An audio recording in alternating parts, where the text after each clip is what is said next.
occupational health and safety at workplaces.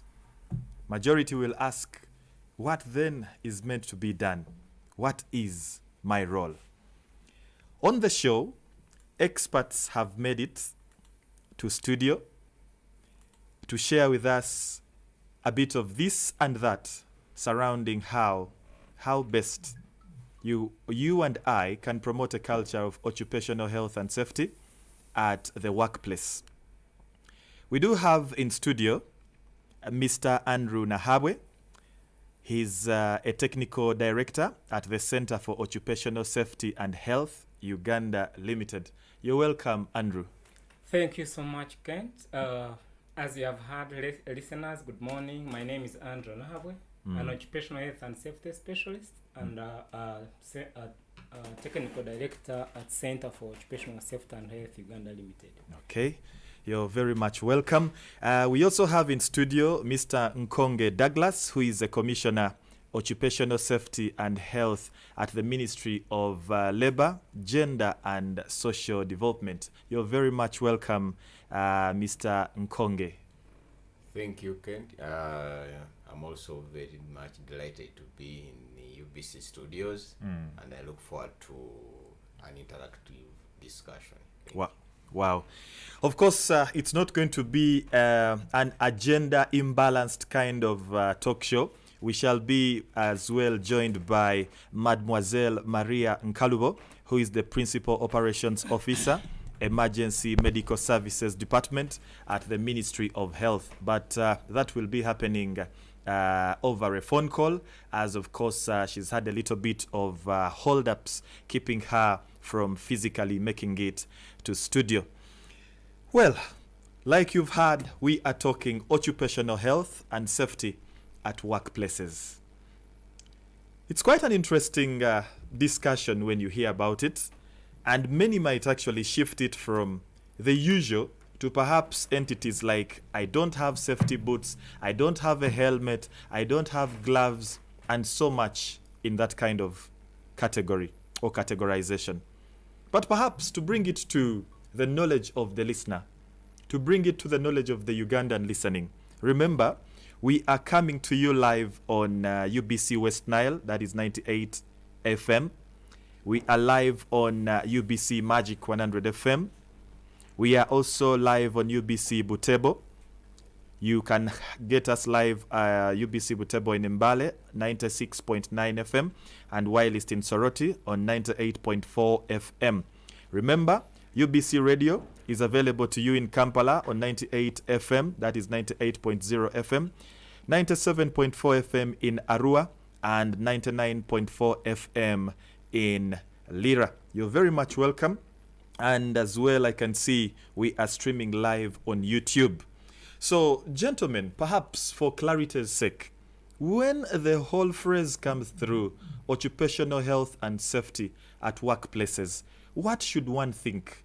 And what perhaps should be the ring or the ringer in one's mind? Maybe let's start with Andrew. Thank you so much, moderator. To start it well, I will first define what workplace health and safety culture is, so that listeners can get to understand what we are talking about. And this is very, very, I think, some good subjects that you have brought up.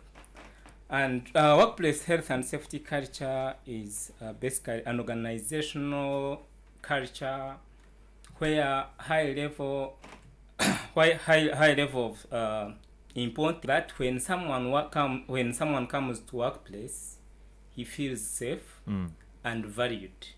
So basically, this is a simple definition of workplace health and safety culture.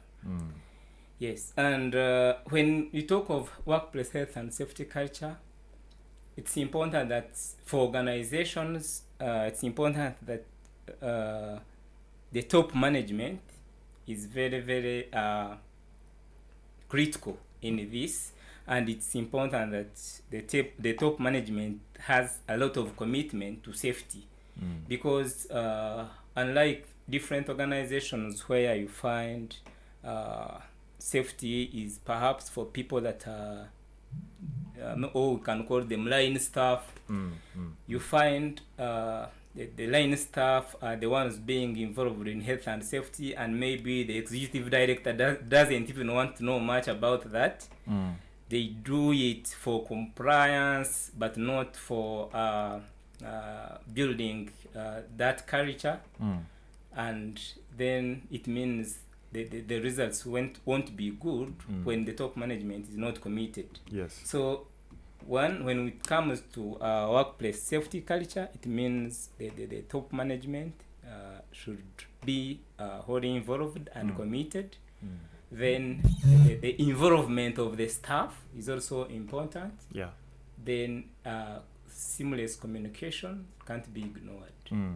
So when you talk about the involvement of all, what does that mean? Because there is likeliness that we make possible an environment good enough for the workers, but apparently, how then do we make that environment palatable to them? Does it involve trainings? Does it involve like initiatives by the departments, or what exactly? Thank you so much. Yeah, that's a nice question. When we talk about that, it means the most critical thing is education and training, because there should be attitude change. There are some people that have a culture not following what should be done or following the procedures, but it means that person must has not perhaps got training, has not got education on health and safety. But when we are talking about workplace health and safety culture, then education and training, they are very, very, very important. They come in handy. Okay. And it's through that you even change people's behavior. The way they came to workplace, some of them, of course, come minding about, the salary. Whenever they are signing that offer letter, they don't even ask about whether the company has health and safety policy, whether the roles and duties that person has been given, whether there are some procedures and processes that should be followed in order to do that work safely. So during education and training of staff, of employees, or company people, that's when they get to change the attitude. Then they prioritize health and safety. Okay, thank you so much, Andrew. Of course, we shall be coming back to you in another bit of tech. Otherwise, I turn to Douglas, and I'm thinking, you being from the Ministry of Labour, Gender and Social Development, perhaps the definition or the description of this that we are talking about, occupational health and safety at workplaces, is not any different from what Andrew shared with us a little while ago. Yes, thank you, moderator. Yeah, doesn't he ably defined it.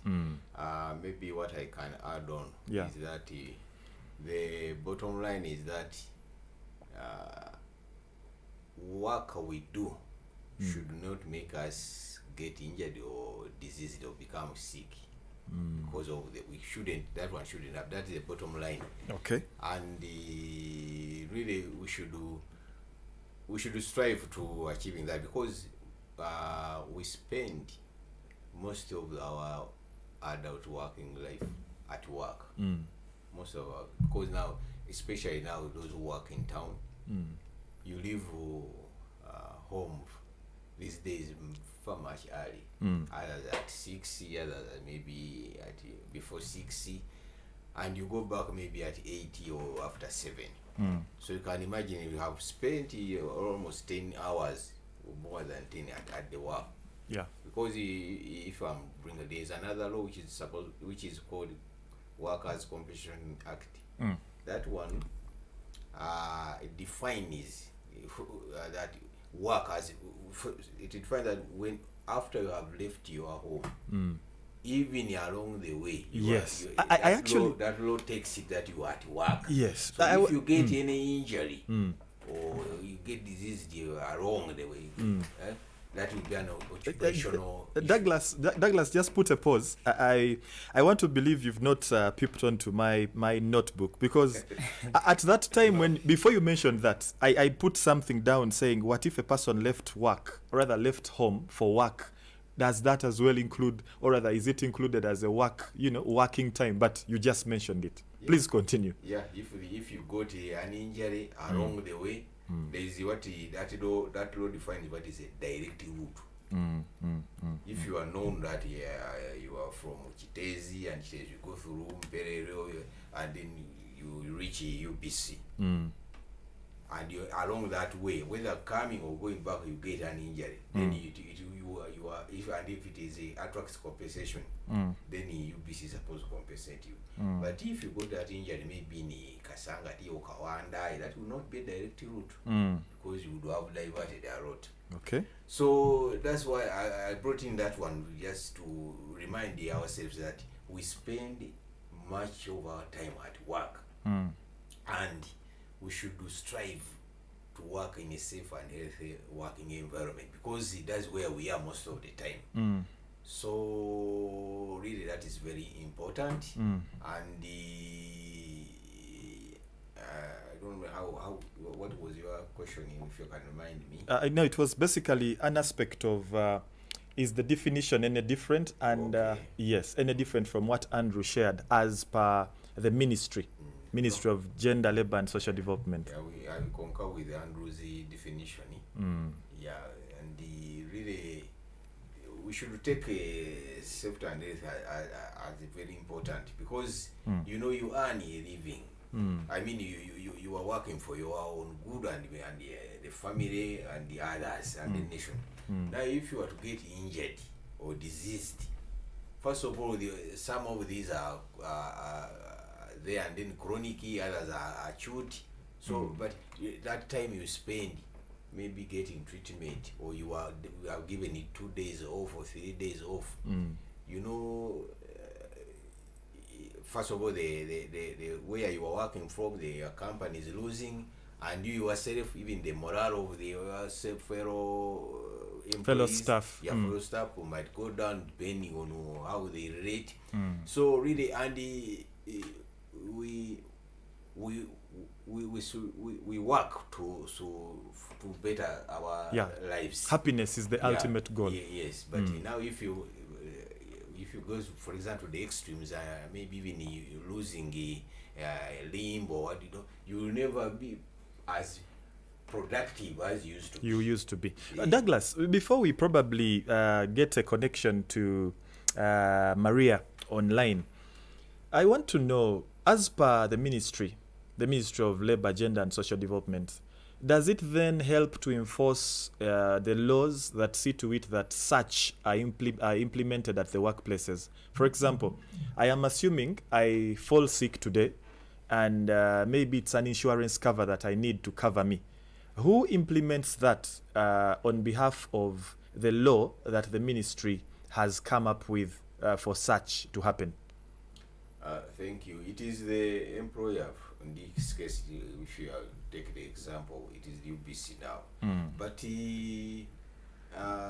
laws are there, but the most daunting challenge is the awareness of people. And even those who are aware, they tend to not to follow the procedures or to go by what the law says. I think the situation is made worse by the current unemployment rate very high.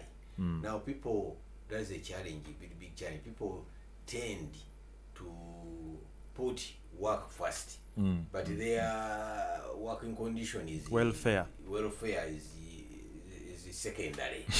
It is after they have landed into a problem that now they remember there is a ministry responsible for workers' safety and health and other labor-related issues. But otherwise, the laws are there, and we appreciate UBC's initiative to invite us and come and share ideas with the general public. Because they could be there, maybe they are not aware that they are Definitely. they are such And in life we learn on a daily. yes.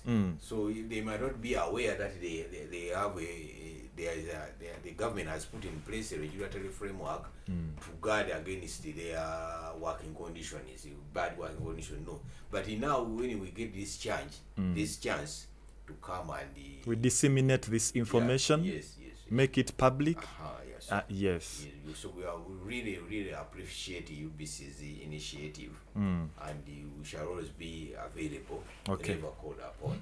All right. As we get to Madame Maria Nkalubo, let me just go back a little bit to Andrew Nahabwe. Yeah. The Center for Occupational Safety and Health Uganda Limited, where you come from, and perhaps which you represent as a technical director. Yeah. What does it do? Because at least we know what the Ministry of Labor, Gender and Social Development does. So what does your center do exactly? Thank you so much, moderator. Yeah, Center for Occupational Safety and Health Uganda Limited is a consultancy firm, basically that does trainings, that does safety auditing, that does risk assessment, that actually provides workplace health and safety information to different organizations.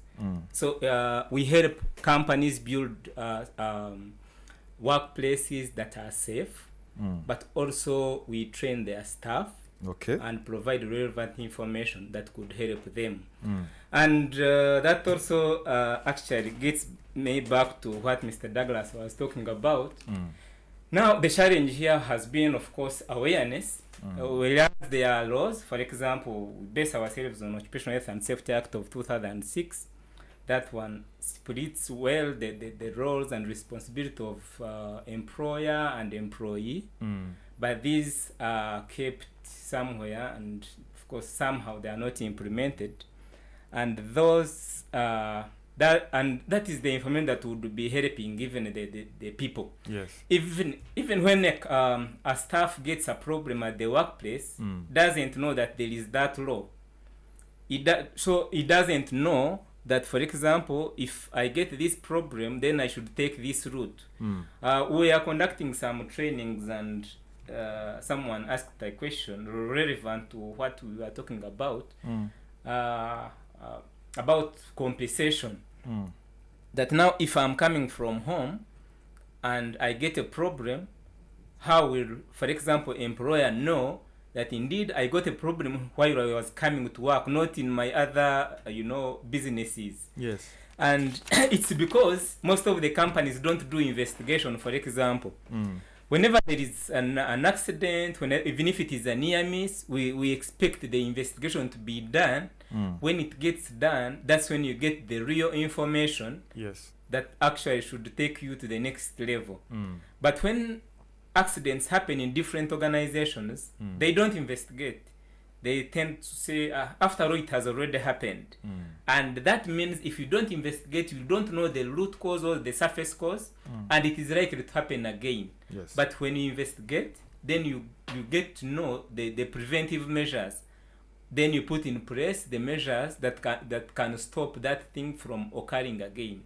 So it's always, if there is workplace health and safety culture in any environment, it means those things will be followed. Okay. Yes, and it is very, very important. Okay. As a consultancy firm that has been in place for over now 10 years. Wow. We have visited different workplaces, and we have realized that most of the companies just call you maybe for health and training when they have been caught off guard. Yeah. Whenever there is a problem, and maybe Ministry of Labor, Department of Occupational Health and Safety goes there, then that's when they say, okay, coach, can you come and train us? Because, there has been a problem, and they have realized it was as a result of lack of training. So that means the culture is still very, very low. Okay. Yeah. So as a center, are you saying that perhaps you are a branch, like we have MDS, the ministries, departments and agencies? Are you a department and agency working with Ministry of Labor, Gender and Social Development? Are you a private entity? Okay. Or perhaps as well, even when you go for the trainings, are you doing it free of charge as an authority under perhaps the Ministry of Labor, Gender and Social Development? Yeah, thank you so much.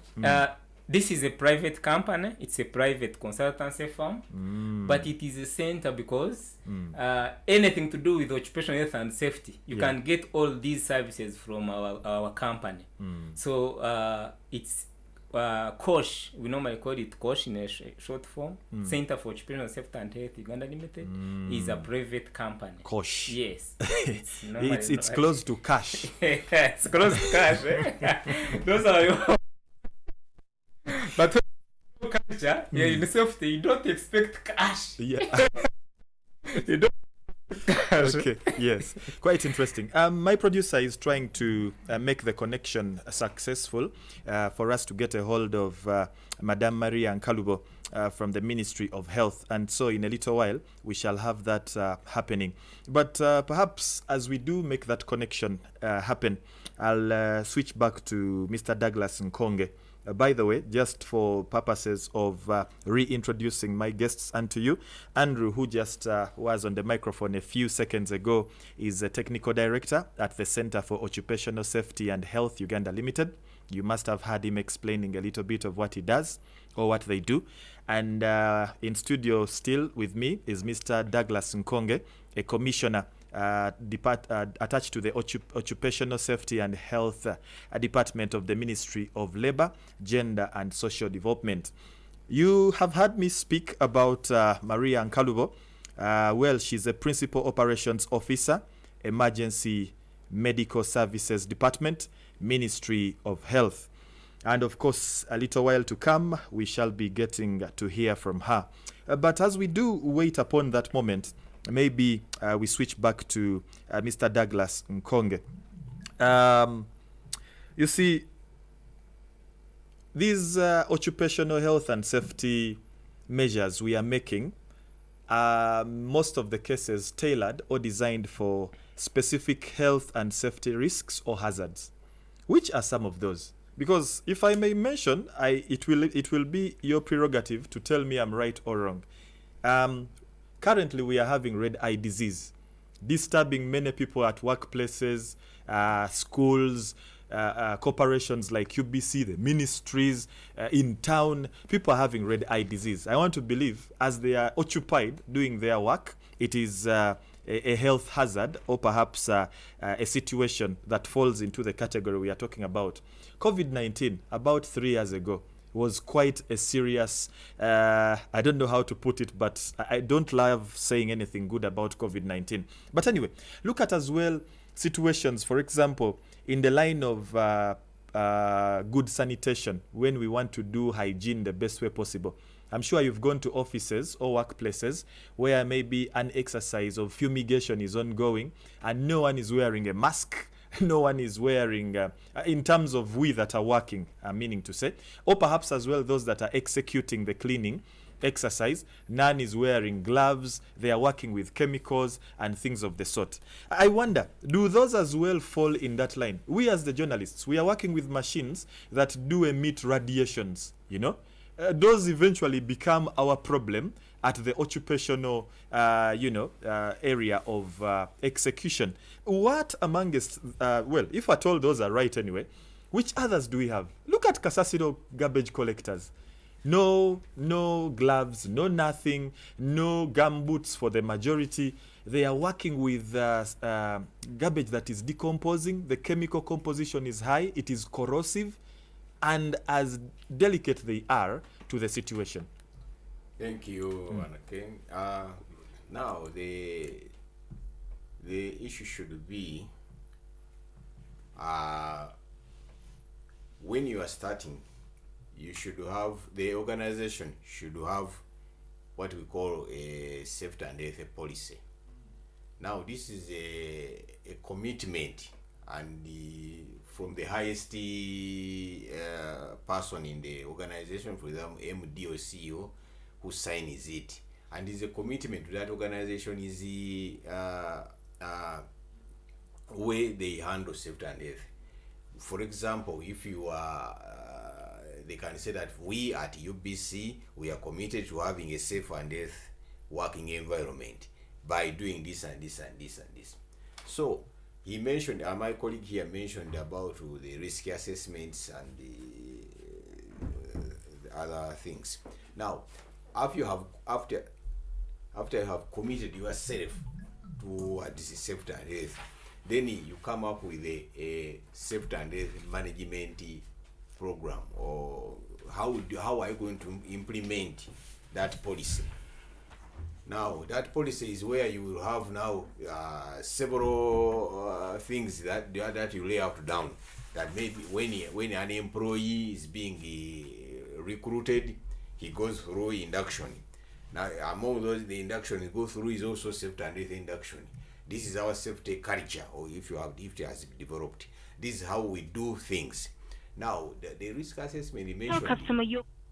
The risk assessment he mentioned comes in for you do the risk assessment for all the types of jobs or tasks that are work that is being done.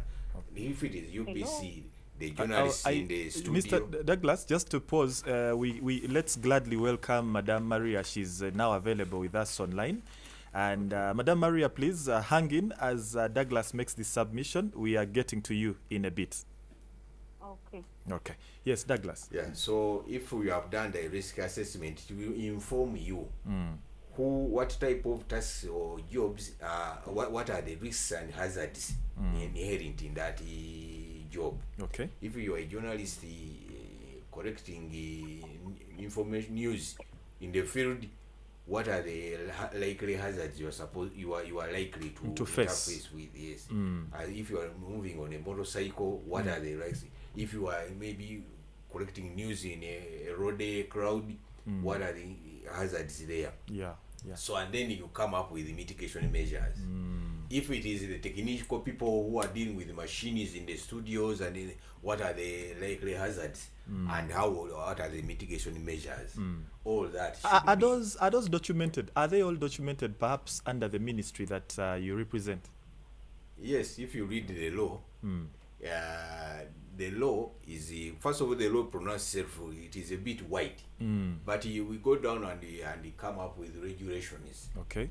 That if it is a risk assessment, this is what you are supposed to do. Okay. If it is first aid in the workplace, this is what you are supposed to do. Yes. If it is dealing with the chemicals, this is what you are supposed to do. So you do all that, and it helps. So that's when you implement. Yes. But the problem is that many of our workplaces and even employers, because they see safety and health as a cost, as a by the way. It is a consuming. It is not a.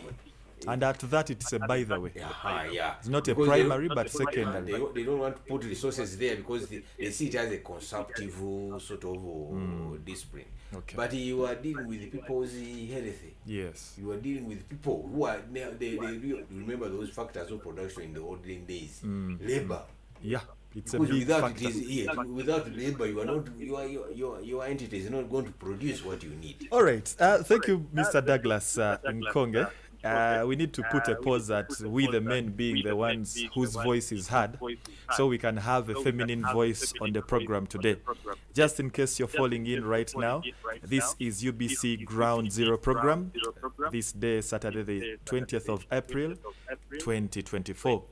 Today we are talking about occupational health and safety at the workplaces. And to put it better, we are seeing how best we can promote that culture of occupational health and safety at your workplace. Do you know your role? We do have Madame Maria Nkalubo, who is the Principal Operations Officer, Emergency Medical Services Department, the Ministry of Health, online. And, well, good morning to you, Maria. Good morning, Douglas. Well, this is Kent. Sorry, this is Kent. Okay. Yes. Ken.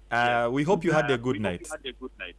Sure, I did. Yeah, because people at the ministries often work so hard, and perhaps it also becomes an occupational health issue, working overload. Absolutely. Okay. Absolutely. So Absolutely. perhaps we get to you on the angle of, being at the Ministry of Health.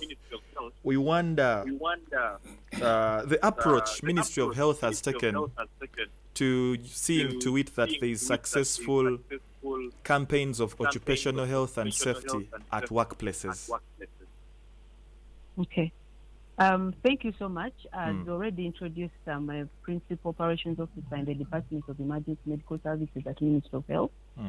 And what I can share with our listeners is that as Ministry of Health, definitely, we are prioritizing health environment for workers, because now we are discussing workers. But let's not forget that the principal ministry responsible for this is the Ministry of Gender, Labor and Social Development. Now, we, the rest of the MDAs, are supposed to support what has been laid out in terms of policy when it comes to particularly implementation of those policies. So we keep Ugandans safe. Now, in the perspective of Ministry of Health and Occupational Health and Safety, just like you've heard them from the Department of Emergency Medical Services, we specifically picked out the issue of ensuring that wherever there are 20 workers, all employees are supposed to make sure that there is someone who is being trained to respond to any emergencies that may occur at a workplace. So that is purely the mandate of Ministry of Health. Okay. We are supposed to make sure that in all workplaces, of course working together with Ministry of Gender, Labor and Social Development, that wherever there is an environment where there are more than there are 20 plus employees, the ratio of an emergency care practitioner to the workers should be 1 to 20 minimum. In other countries, it is much, much better than that. But minimum for low middle income countries, we are looking at 1 to 20 employees. And then we also have issues like already alluded to by the previous speaker. The compensation of these employees is actually mandatory because it's stated by law. I've heard him mention issues to do with reporting, injuries, diseases that may occur when people are working. Government of Uganda has come out clearly to guide on what kind of compensation should be given to such people that have been involved in emergencies, maybe loss of a limb. And there are clear percentages when you look at, for example, the Workmen's Compensation Act. It cap 225. It clearly guides. It seeks to streamline the assessment, compensation, and awards to workers due to injuries and diseases that they acquire as they do their work. Now, the reality is, just like you've mentioned, that we take as Ugandans, I think we are still lagging behind in terms of prioritization of safety. We only react when there's an incident that has occurred. Sure. But before that, it's an expense, it's a burden, for example, to the employer.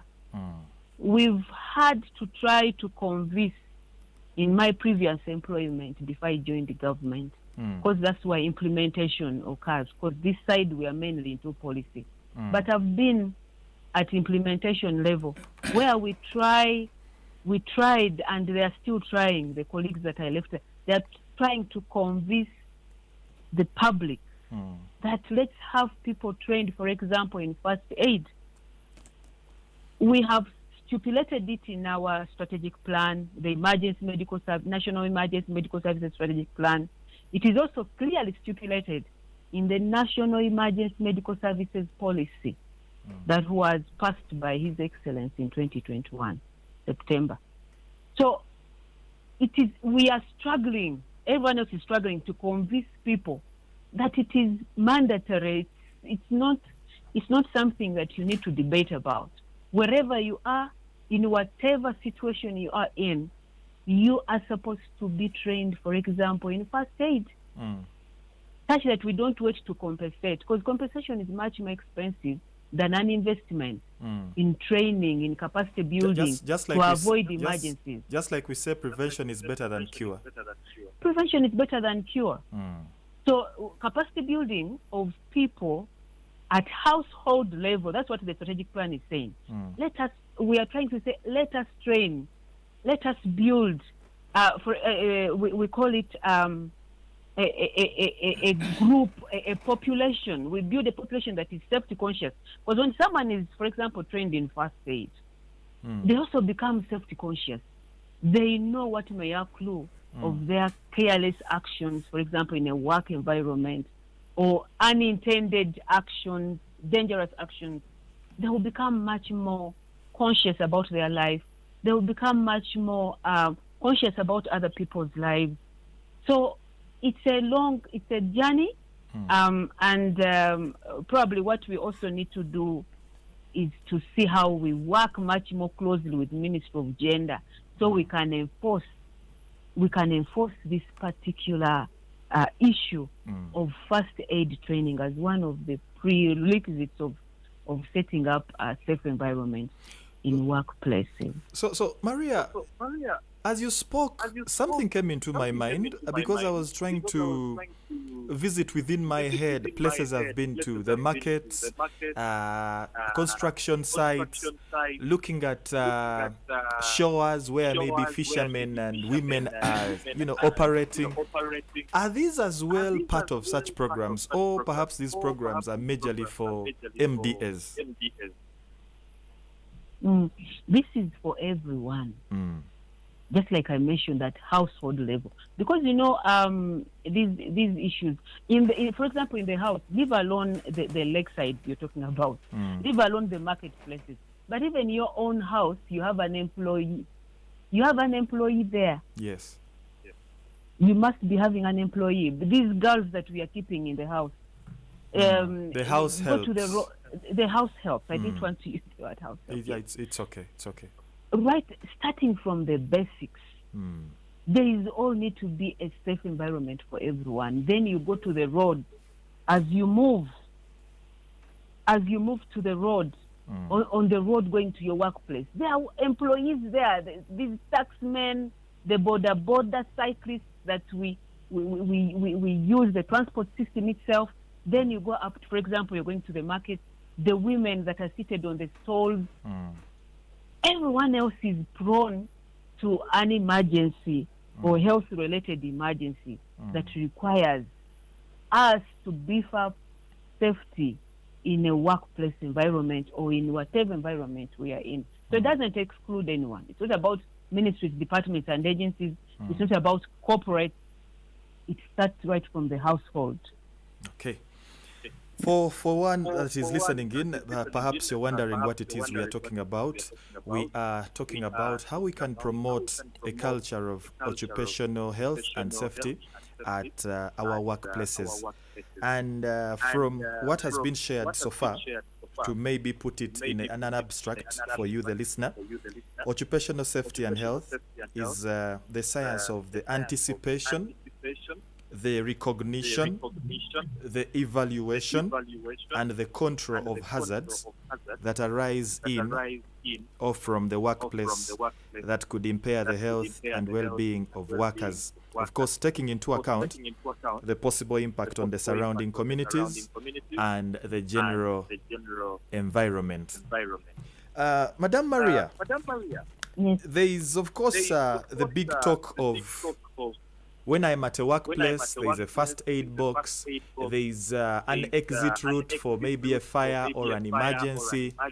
But the way you've looked at these, more so that this is the department you are attached to, how often in our kind of culture have we embraced entities that help us achieve or acquire a successful occupational health and safety?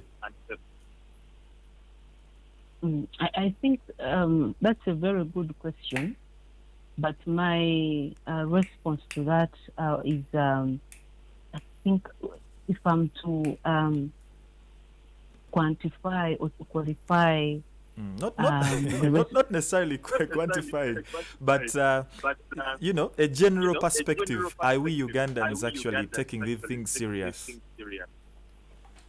In my take, nothing at all. Oh, Actually, no. for most companies that have taken it up or have embraced it, are companies that are run by foreigners, those that have been exposed. For us here, the local, the Ugandan, that is far-fetched. Someone investing, for example, in buying a first aid kit is seen as a huge expense compared to the results that may accrue the first aid kit that you have bought and installed in your office. So we are basically reactionary, and I don't know if it's something to do with the mindset. I can't say we are poor.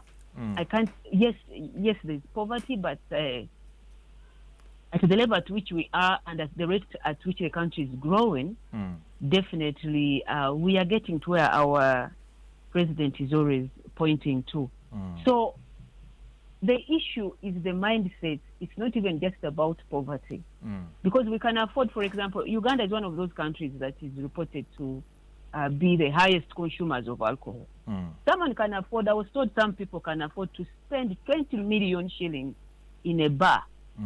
Yes, that is their source of joy. That's what they always say. I can't blame them for that. But they cannot afford, for example, to buy a first aid box in a home.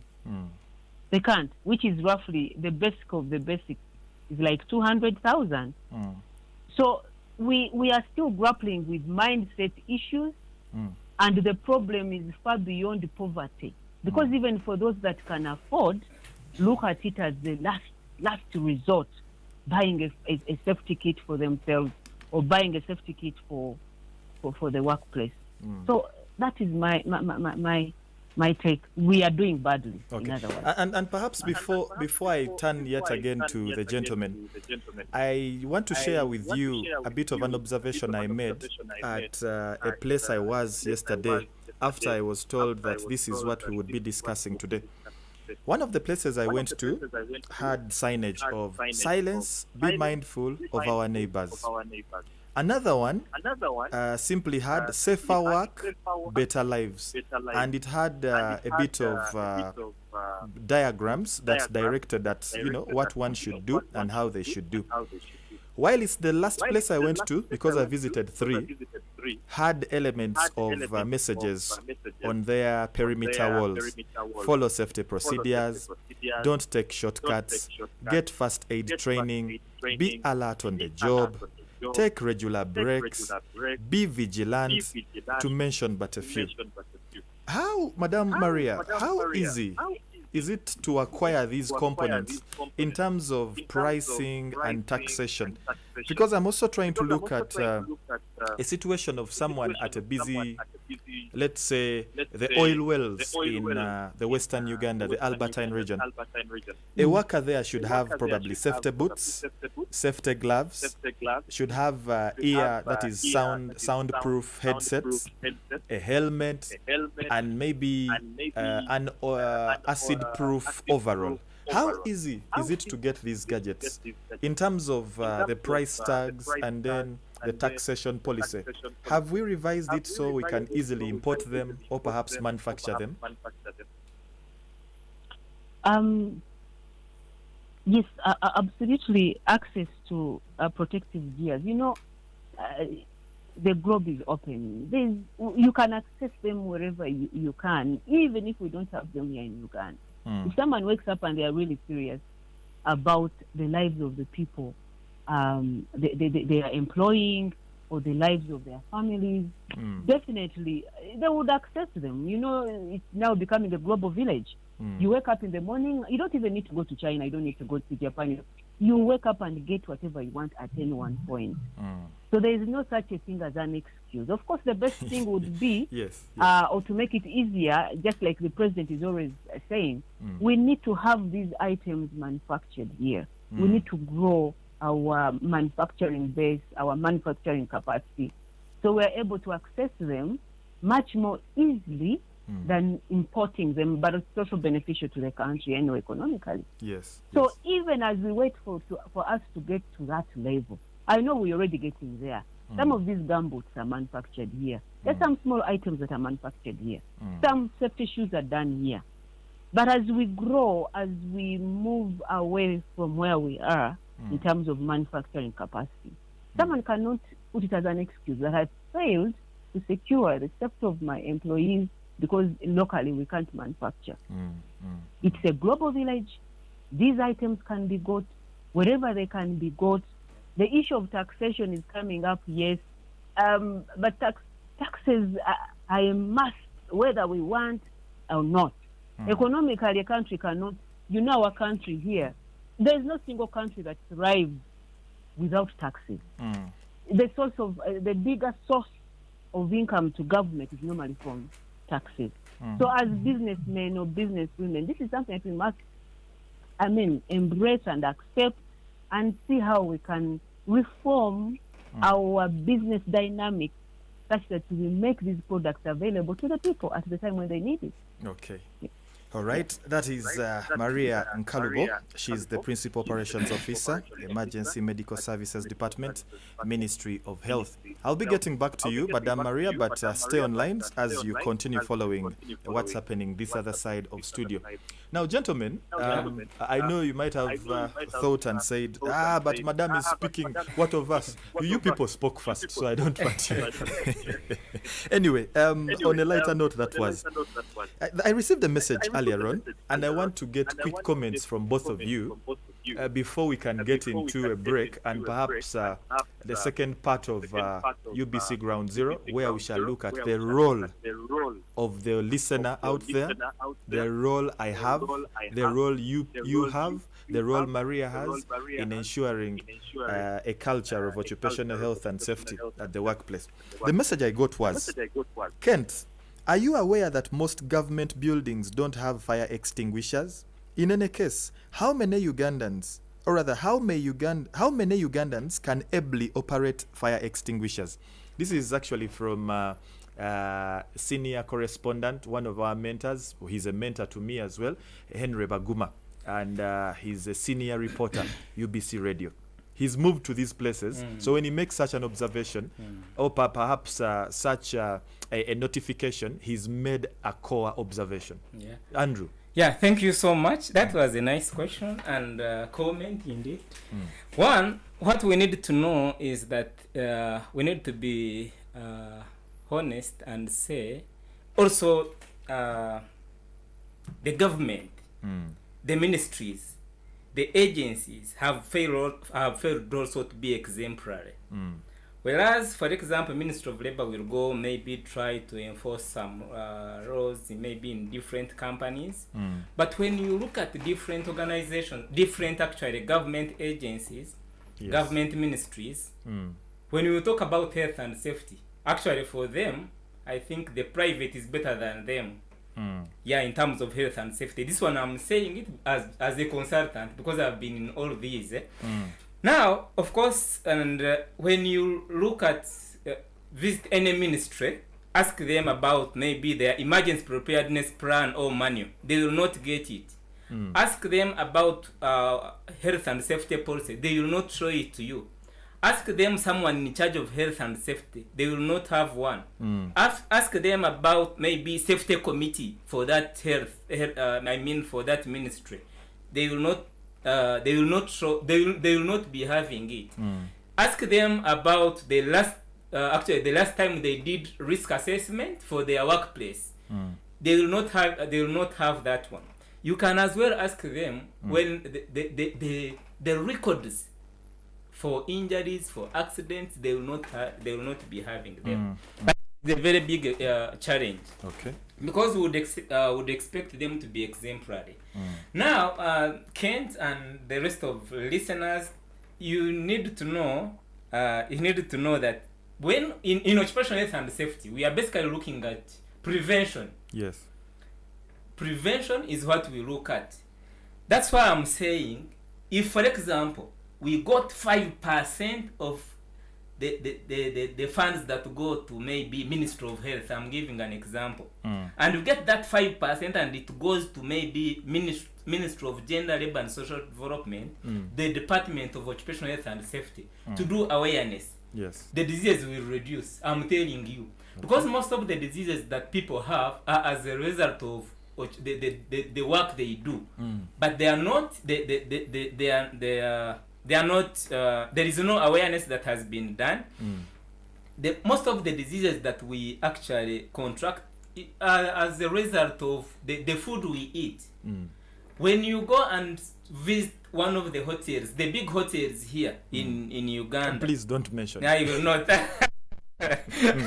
If you visit them and maybe go to their store, see how they keep the food, you will not eat that food there. Yeah. Sure. This one I'm telling you because I've been in these workplaces.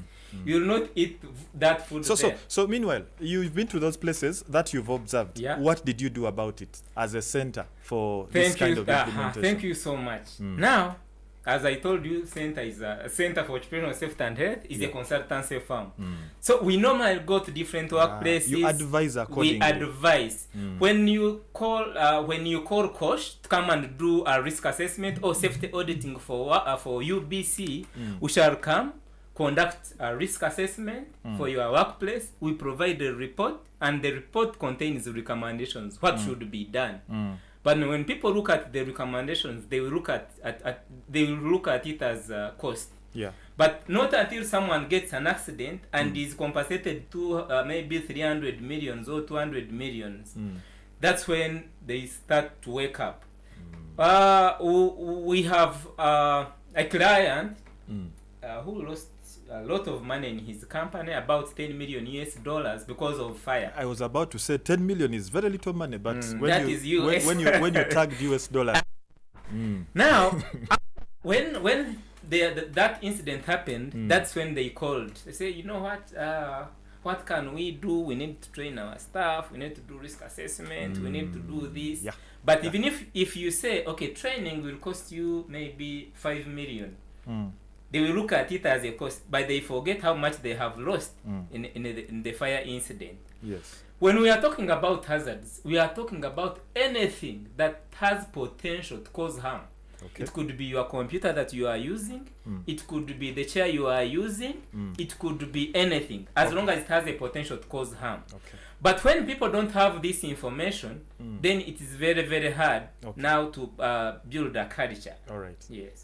Let's turn to Mr. Excuse me, just a choke. That's a choke. I do request to be excused. Let's turn to Mr. Douglas Nkonge. Before we can take a break, are there fire extinguishers at Ministry of Gender, Labour and Social Development? The observation was indicating many government entities don't have them, and perhaps if there are some, does Mr. Douglas Nkonge know how to operate one? Thank you, Kenny. Yes. Directly, yes, the fire extinguishers are there, and the Nkonge Douglas knows how to operate them. But not all employees of the ministry know how to operate them. Yes, indeed. Because I think that one also has. That's where the training falls in. Yeah, we have not explored it. Usually, when we go out to other workplaces where we do inspect, we encourage them, those who have them, that when they are expiring and you are renewing them, yes, request the company which is supplying to not to just take them and refill.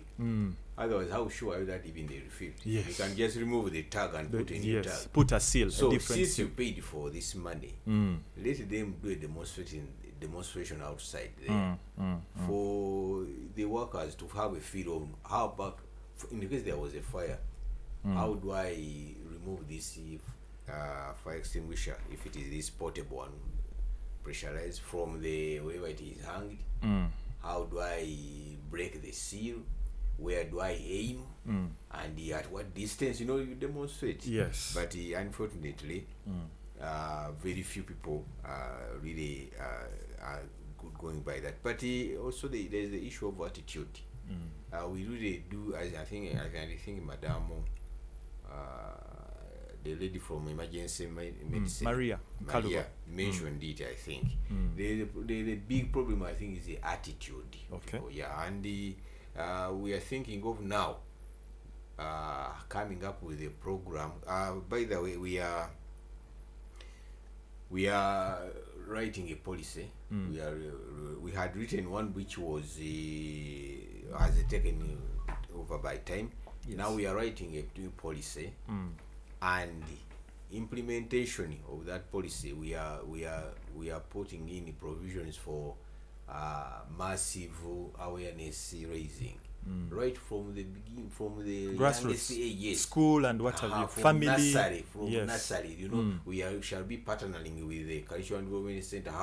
What sort of information do those younger ones need? Please don't forget us at UBC. You need to partner with us because we shall actually provide the bigger platform. Definitely.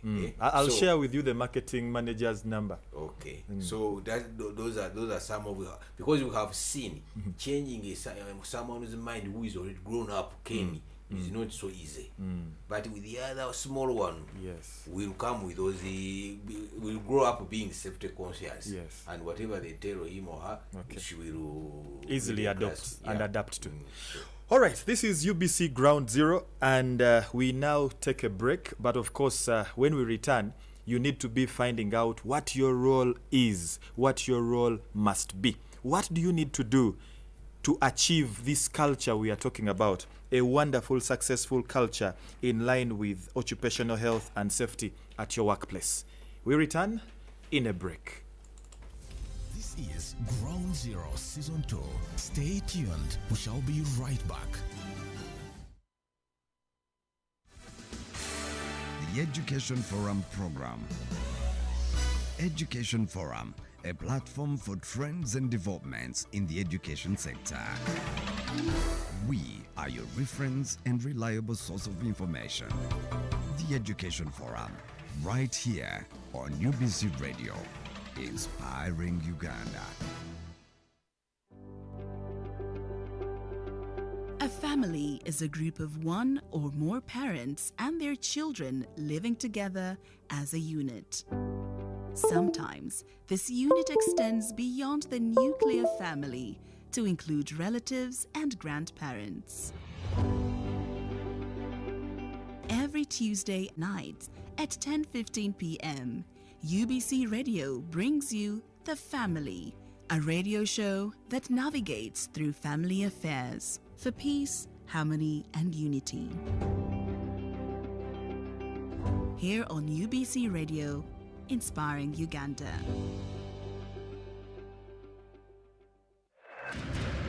Every Saturday, UBC Radio broadcasts the Information Hub, your one-stop dial radio show. Join us to learn and know more information about innovations, research, and developments. The Information Hub, knowledge is power, on UBC Radio, inspiring Uganda.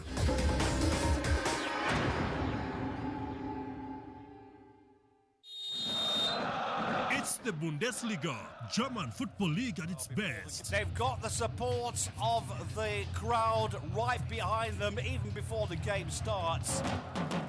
Tune in to UBC Radio every Saturday for the live game commentary, analysis and prediction. Sané's gone from distance. Oh, Sané! The Bundesliga, brought to you by Uganda Broadcasting Corporation in partnership with Deutsche Welle. What a finish! Timo Hubers with a Bundesliga brace. This is UBC Radio. Tune in for news. At UBC Radio, we bring you Uganda's latest news and information. Focus on Parliament. What we need to do, the Prime Minister must give us the position. before we finalize with the budgeting process. Enjoy sports, the environment, politics. The mission we have is socio-economic transformation. Health, entertainment, updates in education. Keep tuned into UBC Radio, inspiring Uganda.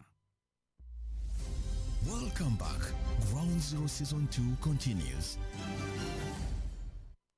Welcome back indeed to UBC Ground program. It is a wonderful Saturday, the 20th of April, the year 2024. We are talking occupational safety and health at the workplaces, and we have actually had a wonderful first start of the program, tackling what it involves, what it entails, and perhaps as well the other picture that you might not have shared of the same. Now, we return with this section of the program to look into the other aspects of the same. The other aspects of the same. I will ask my producer to come by to just help me rectify a bit of something that's not coming out right in due course. Now, I went somewhere sometime when I was still involved in security systems installations, and that place where I went to, I was trying to market CCTV. It was a place in Nile, a supermarket, where I talked to the owner, and the owner told me Tabietaga did not need CCTV because there was no scare. After 1 month and perhaps 2 weeks, well, many might wonder and say, how accurate are you? Were you not the one that burgled into this supermarket? No, of course I got the information. After 1 month and 2 weeks, a burglary happened, and I was one of the first people this person called. Hey, young man, where are you? I'm at office. Please come. I need CCTV, but the quotation I gave you last time is not the same quotation. The price has changed. No, any price I will do. This burglary did not leave me well. You know, it was a situation, a wake-up call for this client. Somewhere in Nile, I'm sure if they are listening in, he's scratching his head and saying, hey, this boy, he's actually mentioning the situation. What is my role? What is my role as wananchi to achieve the right sense of occupational safety and health at my workplace? Thank you so much. It's important that we all need to know that it is everyone's role, and it starts with you, the leader. If you are the head of the family and you have no Our heritage. Demystifying your identity and origin.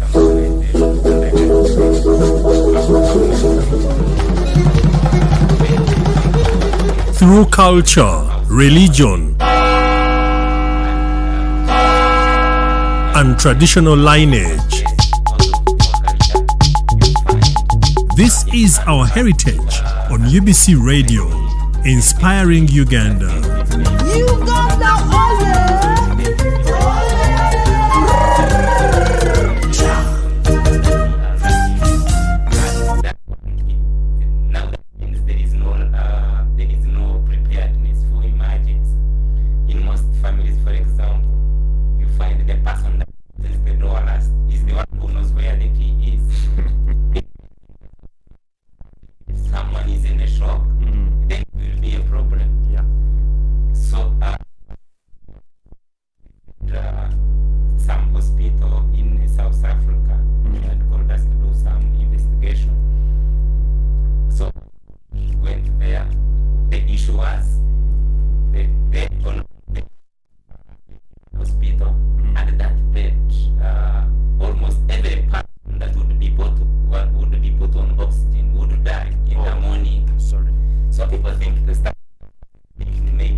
Please, Andrew, keep closer to the microphone. Yes.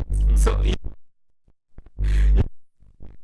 cleaner in the carpet, then eventually hear that someone has died. So that investigation, that the problem, they go to the issue. They realize that okay, the people just go, the cleaner his machine vacuum cleaner to clean the carpet, and that shows the importance of investigation. If you don't investigation, it means it will be a very problem. So it is everyone's role to make sure that health and safety is key. If, for example, I'm driving my car with my family, and I only put on a seat belt when I see a traffic officer, that means I'm not building a safety culture, because the children themselves will know, okay, you put on a safety belt only when when you are meeting. So it's always important to be exemplary in whatever we are doing, but also do communicate to the people, provide awareness, and also training. That is very, very important. If you are the head of the company and you don't care about health and safety, then don't expect the line people, the line staff to care much. No. And again, when it comes to the law, we need to know that both the employer and the employee have their specific roles to play. It's not one side, no. The employers have the roles to play, and the employees have theirs too. If the employer puts in place maybe the firefighting equipment in place, but it is also their role to provide training on how to use those equipment. Because we have seen different workplaces having the equipment, but the companies don't know. The company staff don't know how to use them. I was talking to some staff, and I told them whether they are security guards, they get to know how to use, for example, fire extinguisher. So when we were training, those staff were for a security company.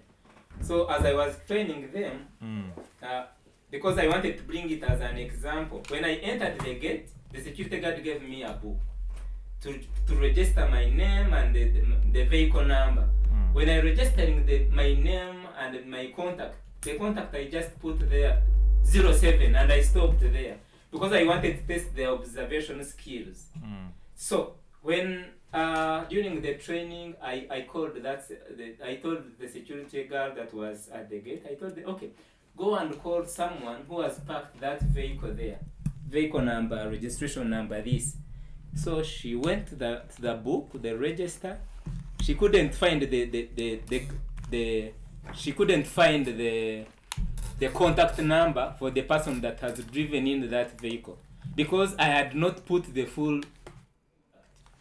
So it means we normally put people in our workplaces, but they don't know what they are supposed to do and how they are supposed to do it. You will build a building of maybe worth 10 billion, but you fail to provide maybe a fire hose reel of maybe 5 million. And that building will perish just because of fire and lack of firefighting equipment, which is even not costly. Yeah. Okay. Thank you. That is Andrew. Thank you, my producer and the technical team. There was a bit of a lapse somehow. The listening family, Monica and Naguru, thank you so very much. Following as you execute at your workplace. I do see Edami Muhammad, thank you as well, listening in and saying I am enjoying that expertise from the guests in studio. Thank you. Birunjin in Zambia, thank you. This one is into carpentry works, and these ones, I mean, before you know it, the saw has cut you, or maybe the hammer has hit you hard on one of the fingers as you put together those pieces of furniture. Now, request that we get in touch first with Maria, so she can help us get to know our role as wananchi when it comes to implementing that culture for occupational health and safety at our workplaces. Maria, are you online? Okay, I think we shall be getting a hold of her in a little while to come. We are the promotion of a culture of occupational health and safety at the workplace. And this particular time, we are looking into entities of the role you and I have to play to achieve this kind of situation. Butebo is back with us yet again. And perhaps for you that is falling in right now, she's the Principal Operations Officer, Emergency Medical Services Department, Ministry of Health. I want to believe you have already gotten your bit of input ready. What is my role? What is the role of a listener out there in as far as ensuring a culture of occupational health and safety at my workplace?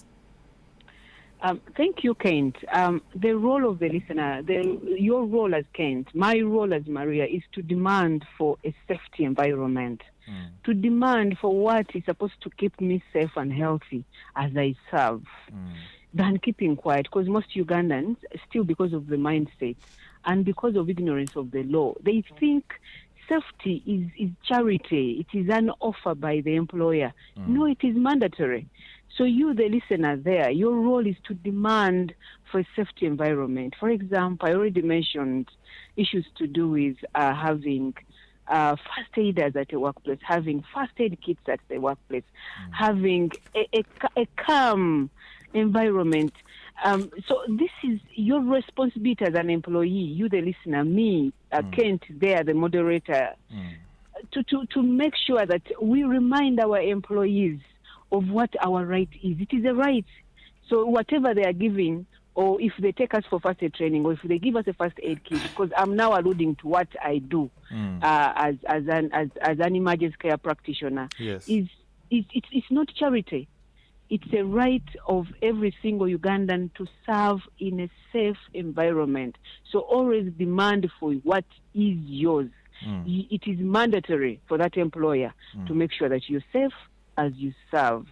Okay. That's what I have to say. Then perhaps briefly, if I am not under the employment docket, but perhaps I'm an employer, what am I supposed to do? Or maybe self-employed, because I'm sure there is someone that's operating a small-scale kiosk, a small-scale business, maybe a mutembe, a hawker, and others. What are they supposed to do?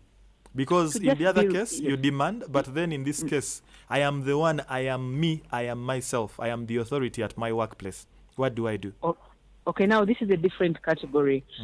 For every single Ugandan, other than demanding, you're also reminded to make sure that you are safe. Maybe I should have started with that. It is your responsibility to make sure you are healthy and safe, because health and safety begins with me. And then number two, once you're safe, because in safety we say your safety comes first. Yes. Or in health we say your health comes first. So you're able to provide what you need to provide to the others. So after ensuring yourself, putting in place what has been laid out for you. I saw guidelines on occupational health and safety by Ministry of Gender, Labour and Social Development, stipulating what we are supposed to do to keep safe, to keep healthy as we serve, as we work, as we labor. Now, after ensuring yourself, you're also supposed to provide the same, replicate it to those that you work with, those that surround your lives, those in your house. We just have to preach safety wherever we are, apart from keeping ourselves safe, but we preach it to the others and ensure it is provided when it is needed most. Okay.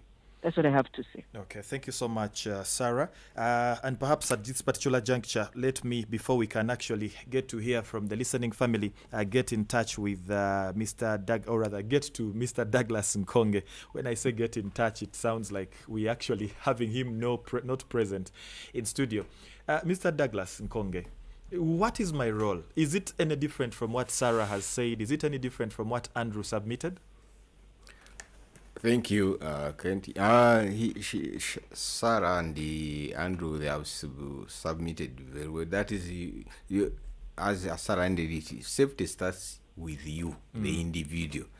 Then you can look at the safety of the others. Yes. But how have you behaved? What have you done to make sure that you are in a safe environment and you are working properly?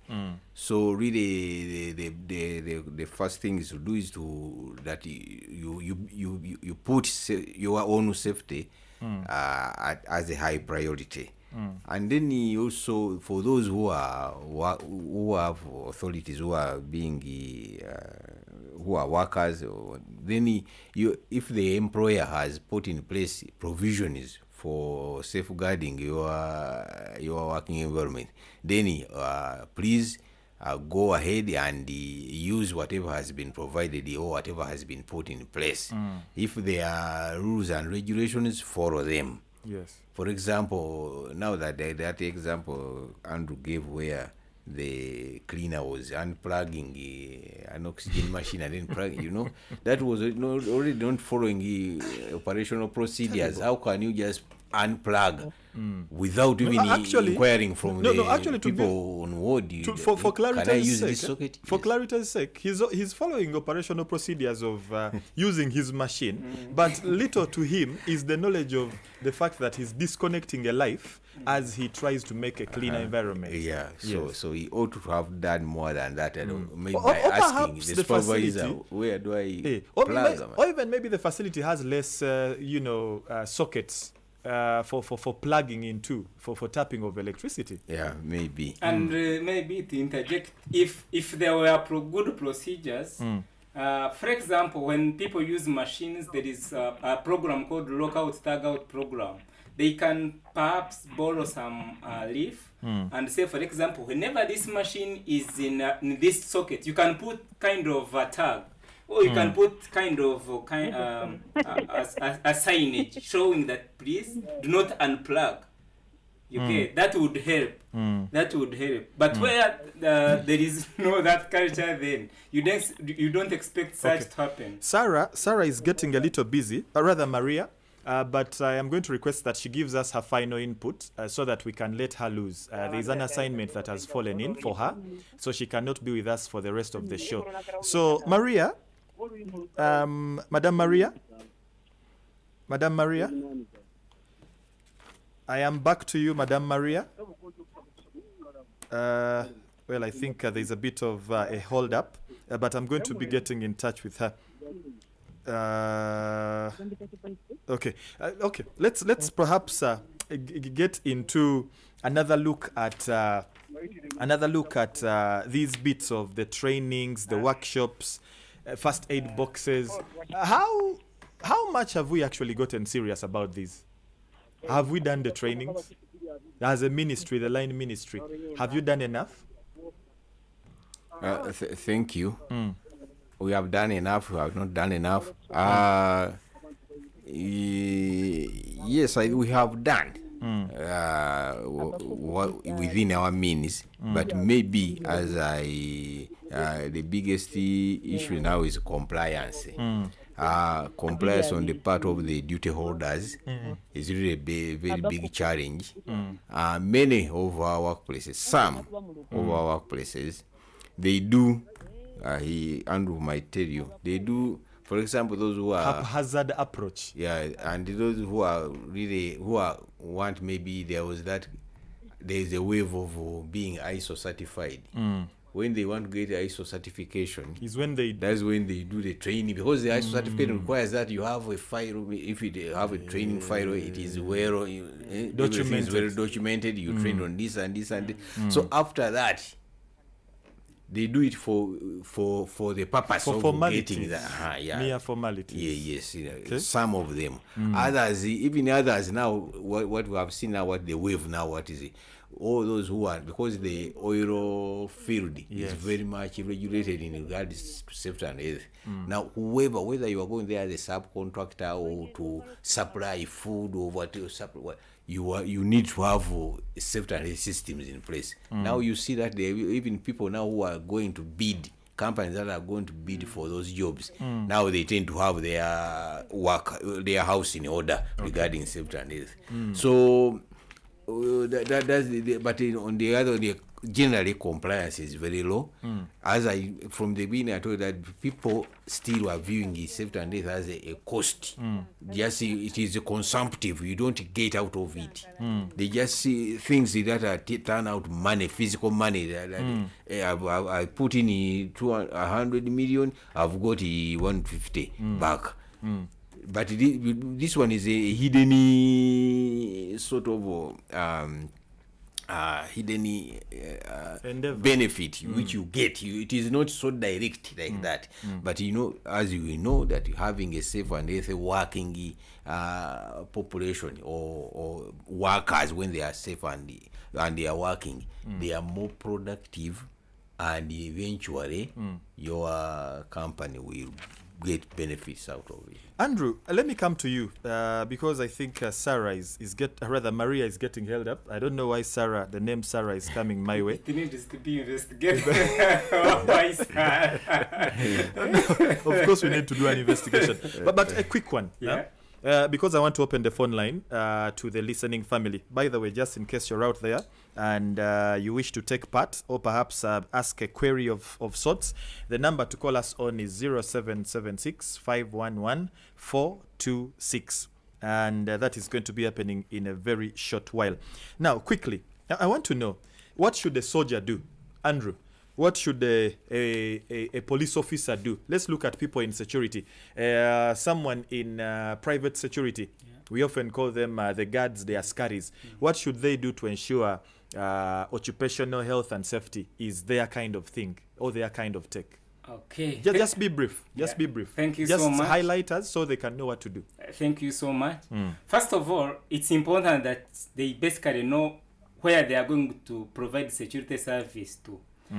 Because whenever, for example, we are training security guards, we customize trainings. If you are going to provide security at a hotel, the training we give you is not the training that we give to someone who is going to work at a bank, or at construction site. Because there are different emergencies, there are different issues, and you need to know how to attend to those emergencies. When it comes to security, every person, whatever happens, for example, in this office, you will find yourself running to a security person. Because whenever a security person is seen as a solution. So, one, they are supposed to provide guidance in case of any emergencies, but also it is important that they carry out, for example, inspections or what we call patrols. But in most cases, you find someone where he sat when he started his duty at 7. That's where actually he will be picked in the morning when he's signing off. When he's signing off. So it's always important. But the problem is these security guards also are not trained. The security people are not trained. Or perhaps they are trained but not fully trained. Actually, for me, the experience I have, whenever you be, for example, as an example, if you call a security guard company to provide you with 20 security guards, they start now calling them. Please, we have some, now we are starting a new contract, please come. Them tomorrow. Are you saying even when they are not trained? Are you saying they normally have no work and as such they only get it when it comes? Yes. And even if they did that, but if they had, for example, if they had a program of training them, then they put them on hold until they get, for example, something to do. But the challenge is, as long as the uniform is there, if you call for 100 security guards, they will bring them tomorrow. And they give them uniform, tomorrow they start working. When they don't know anything, when they don't know about observation, about patrol, about fire, all that. About a month ago, I think I saw ladies wearing high heels. Yeah. They were lady guards, private security. Yes. And I had to speak to Mr. Masiko, Grace, the president and chairperson of the private security private security companies organization in Uganda. He was shocked. He asked me, which company is that? And so I had to whisper. I cannot mention it on air. But the ladies were putting on high heels. Maybe they had switched from usual clothing to now work clothing. Yeah. But they needed boots, not high heels. Boots or safety shoes, that would work. Now, that's why we normally get, for example, challenges on different workplaces. A security guard has been maybe killed. It's because they don't have training. Okay. Because in most cases, the bad people normally actually, they come, they say, okay, today we are going to do this at your bank, but please, we shall share. Yeah. But when those people come, they first kill the security guard. Okay. Andrew, I'll be getting back to you perhaps after the interaction with the listening family who have already gotten a part. But before we get a hold of them, quickly, yesterday I think was one of those days someone told me I've been doing training here at the Ministry of Gender, Labour and Social Development, this evening physical education and the likes. And of course, this one is coming to you, Mr. Nkonge.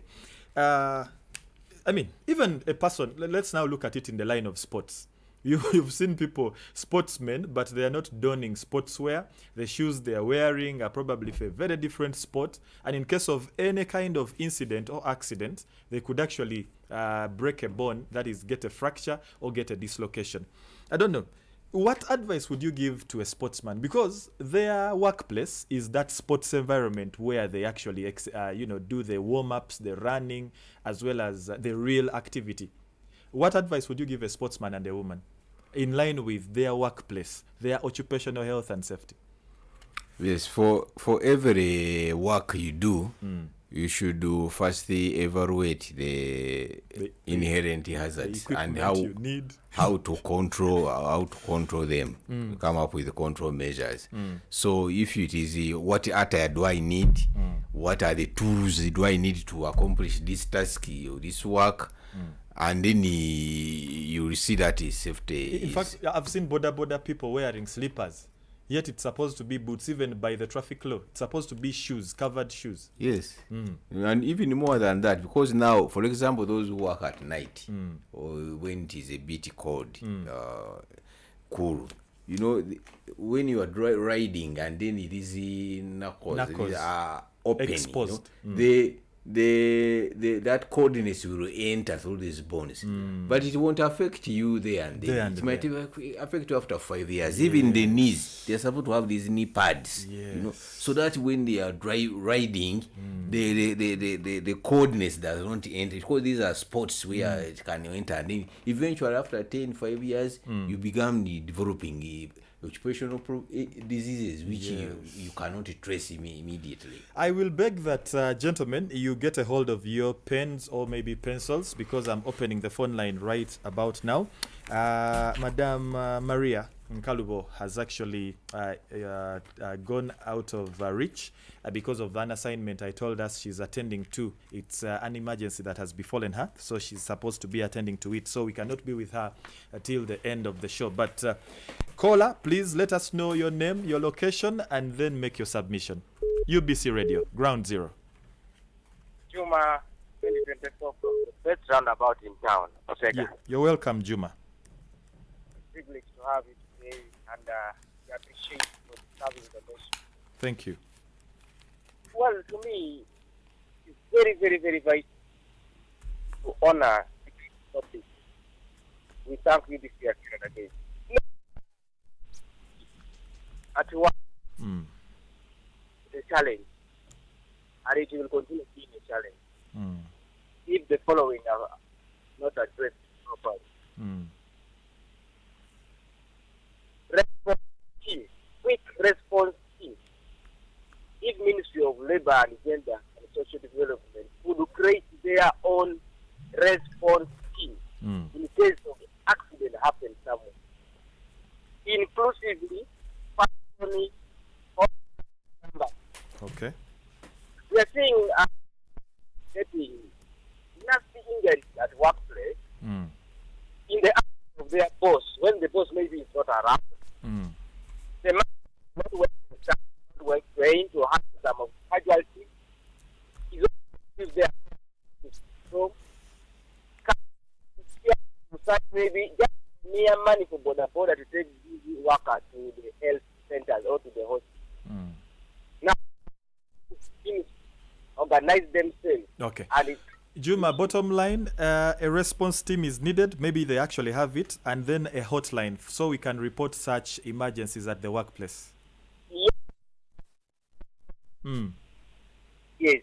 Employ the that are building. We have who are very put. They have work. Now is the shop which is built at the top of the yes. This guy, the for good, a permanent government will never. So, what can to help us? Okay, thank you so much. That is Juma all the way from Busega, which he dubs the best roundabout in town. I want to dispute that is not so. Feel free to get in touch with us on our studio line right now, and that is 0776 511 426. I repeat, 0776 511 426. We are also live on YouTube, just in case you can as well revisit us later to follow the program. Yes, talk to us. Hello. Yes, good morning. This is Henry Baguma once again. Yes, Henry Baguma, you're welcome to the show, Sebo. Yes, this is a fantastic program. But my concern really about systems in Uganda is there is a lot of talking, a lot of meetings, a lot of boardroom, a lot of notes and minutes taken, and that's when people go home. So I understand from the technical people, first of all, has there been research done to establish the safety of workers in this country? What's the percentage of their findings? What's the response? Can you engage with Uganda and their views about situation on the ground? But enforcement is almost zero, and police setting to enforce. There is strike, there is demonstration. Look at safety belts, for example. Look at that one. I mean, distinguish things. Most of them are zero, but the documents are there, the laws are there, everything is good. But enforcement remains the same. I want to hear from the experts' discussion today. Okay. At what posting some of these laws. Thank you very much. Okay, that's Henry Baguma, senior reporter and correspondent UBC Radio and UBC in general. I think amongst those that you mentioned, there is as well the eating places, what we call the restaurants, the cafeterias. But you find every time maybe KCC enforcement, for those that are in Kampala, Capital City Authority, is trying to make, enforcement. You're supposed to have a clean toilet. You're supposed to have a kitchen far away from ABC. And issues of running battles fall in. Talk to us, caller. Magic 100. Oh, yes, of course, we are live on Magic 100 Radio, Butebo, West Nile FM, and the mother UBC Radio. Talk to us. UBC Radio? Oh, okay, I think we lost you, but feel free. 0776 511 426, the number you can reach us on to share your input on this UBC Ground Zero edition, which is surrounding occupational health and safety at the workplace. Talk to us, caller.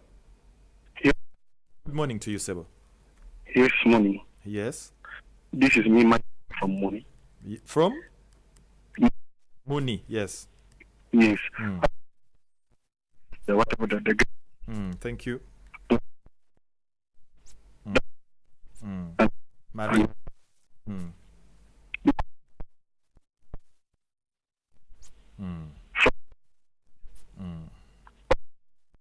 The company.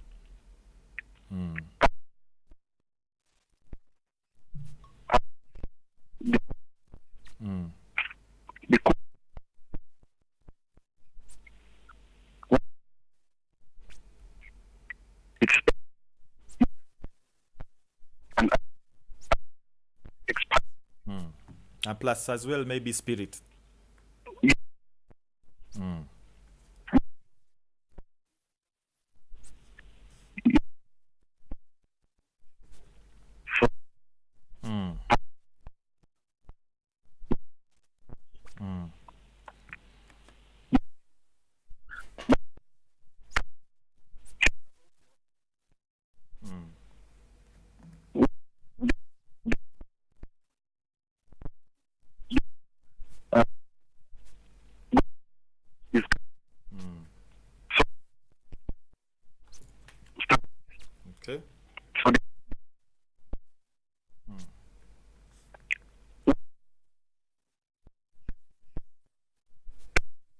Yes.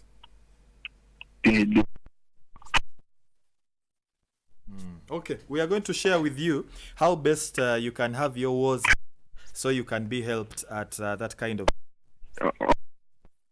All right, that is Michael Mooney. He says where he works, for example, the first aid box is more of a dummy. There's just maybe expired Panadol and maybe a spirit that no longer has the other touch and feel of, that kind of sensitivity it gives you when it's administered unto you, and elements surrounding the same. Feel free perhaps to call us now. I'll open the phone line yet again, I think, for just two more phone calls so the experts can take a moment to respond. The number is 0776 511 426. UBC Ground Zero. Hello? Good morning. Good. Yes, how are you? What's your name and... Yeah. Constantino Tororo. Yeah.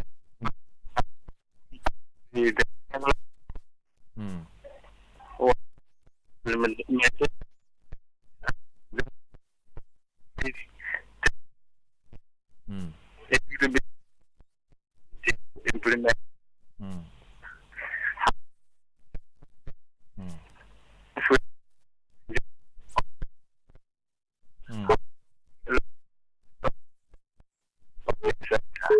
Okay, we shall react.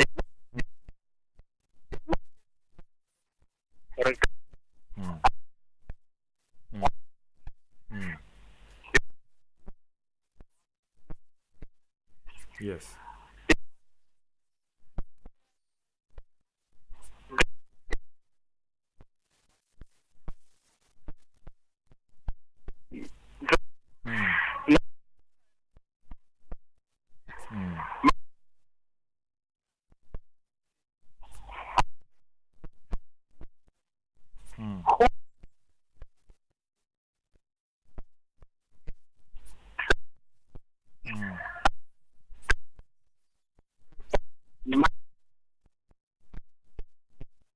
Okay.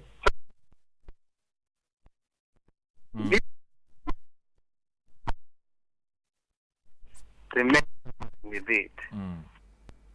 Okay, thank you. That is Constantino in Tororo. His issue is as well rotating around: how do I inform authorities that things are not happening right in my workplace, and as such my health and safety is endangered? And maybe perhaps let's take one last phone call. UBC Ground Zero. Yes, good morning, Kent, and the visitors in the studio. Good morning to you, Sebo. Yes, my name is Abe Majini. Abe Majini, the man that resides in Buyikwe. Yes, sir. Wow, you're welcome to the show. Yeah. When it comes to the topic, in fact, in most cases, we end up risking our lives at workplaces because there is nothing much we can do. Yes. You know, some of the employers or the companies we are working for, they so much threaten you in case of anything, and you don't have where to go or whom to defend you. Because in a scenario like where I'm working, yes, the company has a provision, even it is on a contract, that in case of any sickness or what, the medical, whatever is for the company, they are going to treat you, they will do it. But as I'm talking now, a company doesn't even have a single Panadol in the whole clinic. But if the clinic is there, you have to go and look for your own way. You have to go and look for your own Panadol. Yeah. Even no treatment, you go there, they will just look at you that, you need to buy this. Yes, for the provision. So they are breaching, the company breaches its contract or its contractual obligations. Yes. That's the one time I think when you want to question that, they start threatening you, terminating you, or doing this. Okay. Is there anywhere we can get a support in case of such things? Thank you, people. All right. There was a call that was insisting, as Abe Majini spoke to us. Probably it's that call's opportunity to come through on 0776 511 426. 6. I'm actually surprised that companies are making people sign with an indication services are available. Before you know it, you signed a dummy contract. Talk to us, caller. Yes, please. Kale sebo nawe webale kuwuliriza sebo. Nze bantika Atiku James okuva wano Noya. Bakuyita ani sebo? Atiku James okuva wano nsinzidde eno Noya. Yes, Noya. Atiku James, yes. Tusanyusa okuwuliriza sebo. Naye badde nsaba. Rediyo eno gye tuli abantu abasinga tebasoma senge ennaku ezimu mutuweerezaako ko mu Luswayiri oba. Mu Luswayiri. Wabaawo ko batugumirako mu Luswayiri ko n'abamu ne banyumirwamu okusinga omuntu omu okubeera mu bantu 10 asinga okunyumirwamu yekka. Naye ekyange kye mbadde mbuuza. Yes, sebo. Kati bano babeera e Kampala abakozesa abantu obubenje ku roundabout. Kati senga nje oba omuwaabira wa. Okay. Okay. Wow, interesting. Atiku James has called in from Noya. He's used the local vernacular of Uganda. And he says, first and foremost, we're actually getting started with the responses, gentlemen. He says, first and foremost, he wishes to have probably a bit of Swahili swinging into action because such a program is being missed out on by those that do not have a great comprehensiveness of the English language, which I think the bosses have had and will take into great note to do a bit of something about. But of course, we also have our presenters on, for example, the radios, which are pushing further where UBC radio is not, giving this kind of information after we speak about it in a language they understand better. So perhaps that is one case besides the compulsory or perhaps concentrated Swahili setup of programming that Atiku is requesting for. Now, let's start with his question number 2, or probably highlight number 2. Accidents. Yesterday, another accident befell Nkumba traffic lights, as was the case the previous day. And he wonders, what happens when an accident comes? Where do I report? Because the one that has been involved in an accident is probably on his way to work or from... well, I have to understand that one because Mr. Nkonge said that if I leave home for work, I'm already at work. But how about when I've left work for home? Am I still at work or I'm already at home? So these people involved in accidents, maybe someone is going to work, maybe someone is working because their vehicle is their office. Where do we report? Let's start with Mr. Nkonge on that one. Thank you, Kent. We shall make our responses brief so we can have all questions looked into. Yeah, that one, no, from home to work and work to home, you are on work. Whoa. So long as you are following the direct route, you are not, if it takes you 1 hour to reach home or to reach work, and within that time you get of course, investigations are done. You get an injury, then you are regarded as you are on work. Wow. Yes. Okay. So where does one report in case an accident happens? Yeah, if an accident happens, first of all, you are supposed to get medical attention, treatment. You have to report. Then, yeah, but with medical assistance. Yeah, but these days communication is a bit easier. If you are still conscious and you can take a talk, selfie, you can call your supervisor and inform that person that I've been involved in an accident at such a point. If you are not, then later on when you recover, you can make that call and they know. Then the laborers will take over. Of course, they will treat you. You have to be treated after you have completely recovered. Then you will be evaluated for medical. If there is any incapacitation you suffered, then you will be compensated. The company compensate you. Yes. Okay. Interesting. I think Andrew might not need to respond to that because I think Douglas has done that. But the aspect of like what was it Constantino of Tororo and Michael Mooney raised. Let me take this to you, Andrew. The aspect of reporting cases. I am in a place, it doesn't have any recognition of occupational health and safety procedures. I am at risk. Where do I report? Because if I do report, you realize the boss is actually a friend to the place where I've reported. So I lose my job. Thank you so much. Actually, what Constantino said is very true, because we have met, staff complaining about that.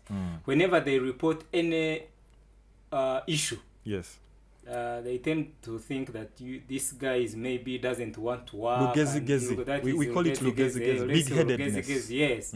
So, and which is not true. And that is lack of course, safety culture in the company.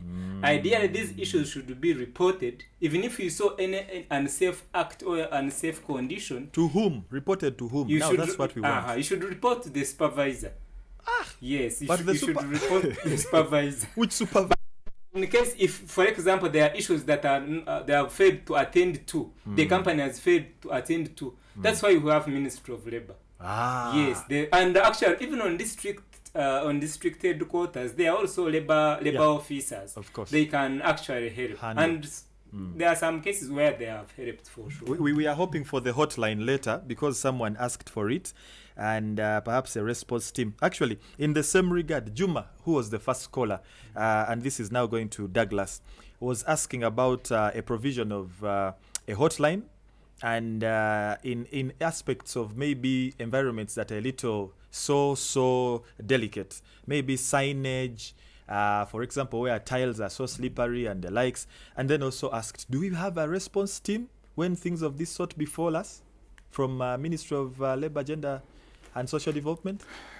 Okay, thank you very much. The response team is not there at the moment, but what we can use what is available at the moment. For example, if it is an emergency and it has happened, Uganda Red Cross Society has got a very robust ambulance system which can evacuate somebody. And now you just call them. I don't have their number now here, but you call them and you send it is a computerized system. Any ambulance nearer to that place will pick will come and pick that casualty or that person who is injured. The whole not yet in place, but we have had the idea, and we shall see how we can look into this. Yes. Okay. Then the slippery floors. This is also an indicator of not having systems in place.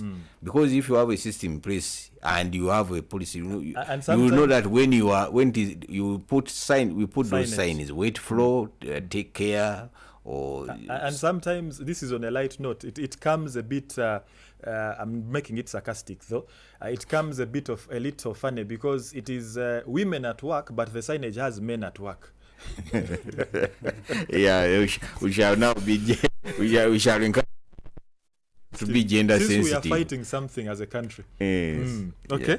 Yeah. This one I want both of you to respond, but of course I'm giving each one of you perhaps maybe 2.5 minutes.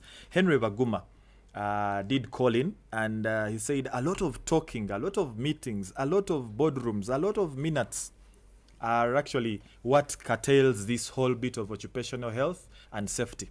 He asks, has research been done to establish safety and health of workers? What percentage is it? What are the responses you've made? Perhaps let's start with you, Mr. Douglas Nkonge. Then I will close it with Andrew Nahabwe.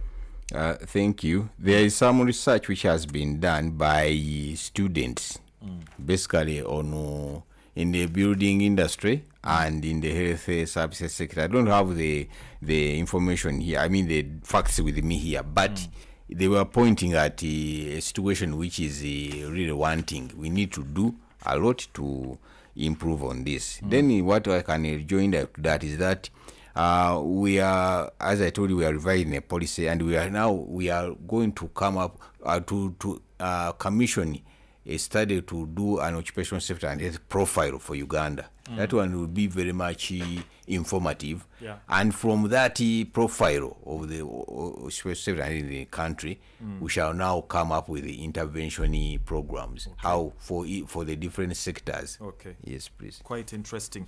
Andrew, what's your take on that one? Thank you so much. It's a very good question, and I think that is an eye-opener for especially Ministry of Labor, Gender and Social Development, that Department of Health and Safety. I think it's important that there should always be at least information. It could be annual. Some information should be released basically about occupational health and safety and incidents in the country. That will help. Otherwise, so far there is no research I've seen done by actually Ugandan company or agency or ministry about this. Okay. Yes. Interesting. Let's close it out with, of course, someone falling in right now with thinking, earlier on I had a lady. Like I told us, Maria and Kalubo got a bit of a call, an urgent one, for the other side of the work that she does. And so she could not make it to the end of this show. But interestingly, I had a friend called Sula. And Sula was, the kind of person that survived on making chapati, for a living. Now, he did it for close to 5 years, and before he knew it, he had a pain inside his body. When he was examined, he was told that the fire he operates on when making chapati is the reason for which he was developing a hole at his heart. Yeah. The person making chapati. Yes. People into these small businesses that we think are not so seriously harmful, what do we give them as advice before we leave studio? Thank you so much. Now, it's a very serious issue. And that is very, very common. Ideally, when you are exposed to a lot of fire or a lot of heat, at least there should be a barrier. Because I remember, just to pause you a little, when I was doing my industrial training at one of the hotels, the earlier hotels in Kampala, we used to, when we went to the laundry department, dealing with fire, those washing machines, and then pressing of sheets and napkins. Every interval of, let's say, 10 minutes, we used to get milk, cold milk coming into that department for us to take and probably match up with the situation. Yes. Yeah, it's a common issue, and you can see this is now from informal sector, where actually people don't mind much about what they do and how they do it. You can imagine this is someone who is exposed to fire almost every day. And maybe 4 to 5 hours per day. Yeah. And there is no barrier, or there is nothing that stops fire from, reaching his body. The same applies to people who, for example, who work with computers. Yes. There is no protection between them and the equipment they use. And the radiation. Yes, it's so important. They put what they call, now that would be an engineering control. Masks, something like masks. Of course, not masks for the face, but masks to mask you off from the computer. Maybe you can call it a shield. Shields. Yes, you can call it a shield. Yes. To protect your body from that heat, because where that heat goes, it will be affected. Okay. Mr. Douglas Nkonge, finally. Yeah, thank you. Finally, I have around 2-3 issues. Make them in a minute and a half. Oh, yes. Because first of all, I just wanted to caution that taking milk in a hot environment or is not saving you from what you for dietary purposes. But it was not. So that's we can discuss that for another day. Colleagues of ours, this informal sector is very hard for us to deal with, unless if they are organized somehow. But with this program, we are going to commission. When the report comes out, we shall come up with a special program for the informal sector. The third one is that on 28th April, since 2003, the world observes the International Day which is the World Day for Safety and Health at Work. 28th April. Yes, and this year, the theme is climate change, Uganda's response. We started yesterday with we call it a safety week with a run at the ministry. On Tuesday, we have a symposium at Fairway. You are most welcome. Thank you. Then the day will be held commemorated on Friday in Imbali City at Imbali Cricket Ground. Okay. That's where we shall have the commemoration events, exhibition, and other performances. Wow. You are most welcome. Then also on Tuesday, this coming week. Yeah, this coming Tuesday, the minister will make a press statement for that day and Labor Day at the Media Center. Wow. At 10. Wow. We thank you so much, gentlemen. We definitely come to the close of UBC Ground Zero program today.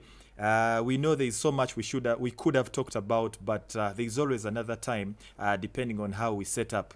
We've been promoting a culture of occupational health and safety at the workplaces. And I'm sure by now, you, the listener, knows the role you need to be playing. I've been with me in studio, Mr. Douglas Nkonge, a Commissioner of Occupational Safety and Health, Ministry of Gender, Labour and Social Development.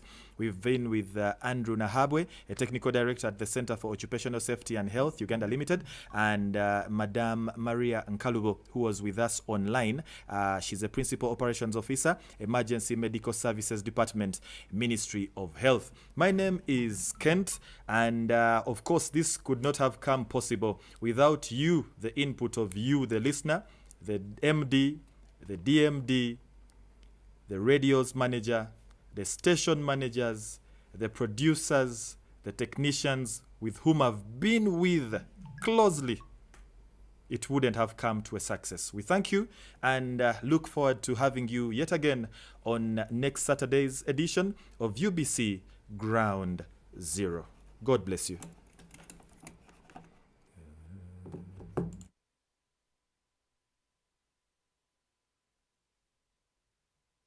Ground Zero Season 2, a production of Uganda Broadcasting Corporation, UBC, inspiring Uganda.